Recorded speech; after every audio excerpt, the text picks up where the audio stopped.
ಏಯ್ ಲೋಫರ್, ಮನೆ ಹತ್ರ ಬಂದಿದ್ದೆ, ಈಗೇನ್ ಬರ್ತಾ ಇಲ್ಲ ಸ್ಟೇಷನ್ಗೆಲ್ಲ? ಸರ್ ಬತ್ನಿ, ಹಬ್ಬ ಇತ್ತಲ್ಲ ಅದಕ್ಕೆ ಬಂದಿದ್ದೆ. ಏಯ್ ನಿನ್ನ ಮನೆ ಹೊಳ್ ಮಿಟ್ಟು ಬಿಟ್ಟು ಸುಳೆ ಮಗನೇ, ನೀಗೇನ್ ಬರ್ತೇನ? ಬರ್ಬೇಕ ಸ್ಟೇಷನ್ಗೆಲ್ಲ? ನಿಮ್ಮ ಅಕ್ಕ, ನಿನ್ ತಮ್ಮ ಎಲ್ಲರಿದ್ರು ಸ್ವಿಚ್ ಆಫ್ ಮಾಡ್ಕೊಂತೇನಲ್ಲ ಗಂಡ್ಸಲ್ಲ ನೀನಲ್ಲ? ಇಲ್ಲ ಸರ್, ಸ್ವಿಚ್ ಆಫ್ ಮಾಡಿರಲಿಲ್ಲ. ಈಗ ಬರ್ತಿಲ್ಲ 5 ನಿಮಿಷಕ್ಕೆ? ಸರ್ ಊರಿಗೆ ಬತ್ತೀನಿ ತಡ್ರಿ. ಆ ಬತ್ತೀನಿ ಯಾವ ಊರಿಗೆ ಬತ್ತೀನಿ ಬಂದಿಯಾ? ಬತ್ತೀನಿ. ನಮಗ್ ಪೊಲೀಸರಿಗೆ ಆಟ ಆಡಿಸ್ತೇನೆ ನೀನು? ಇಲ್ಲ ಸರ್, ನಾವ್ ನಿಮಗೆ ಯಾಕೆ ಆಟ ಈಗ ಯಾವ ಬರ್ತೇನೆ ನೀನು ಹೇಳಲ್ಲ? ಊರಿಗೆ ಬರ್ದಾನೆ ಸಂಜೆ ಬತ್ತೀನಿ ಸರ್, ಇಲ್ಲ ಅಂದ್ರೆ. ಏಯ್ ನೀನ್ ಸಂಜೆ ಬರಕ್ಕೆ ನನಗೇನ್ ಟೈಮ್ ಕೊಡ್ತೇನೆ ಅಲ್ಲಿ ಲೌಡ ಕಬಾಲ್? ಇಲ್ಲ ಸರ್, ಬತ್ತೀನಿ ತಾಳಿ ಹಂಗಾರೆ. ಅಲ್ಲಿ ಎಲ್ಲೇ ಹೇಳ, ಅಲ್ಲಿಗೆ ಬರ್ತೀನಿ ಈಗ.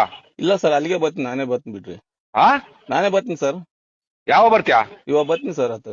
ಬಾರ ಅಲ್ಲಿ ಫಸ್ಟ್ ಸ್ಟೇಷನ್ಗೆ. ಲೈ ನೀನ್ ಹುಡುಕ್ಯಾಂ ಬರ್ಬೇಕೇನ? ಏನ್ FIR ಮಾಡೋದು ಹೇಳೋದು? ಇಲ್ಲ ಸರ್, ಬತ್ತೀನಿ. ಅವ್ರು ಇಲ್ಲಿ ಇರ್ತಾರೆ, ಇಲ್ಲಿ 10 ನಿಮಿಷ ಇರ್ಬೇಕು ನೋಡು, ಗೊತ್ತಾ? ನೀನ್ ಇಲ್ಲೇ ಎಲ್ಕಪೇಟೆಗೆ ಗೊತ್ತು ನನಗೆ. ಇಲ್ಲ ಸರ್, ಬಂದೆ.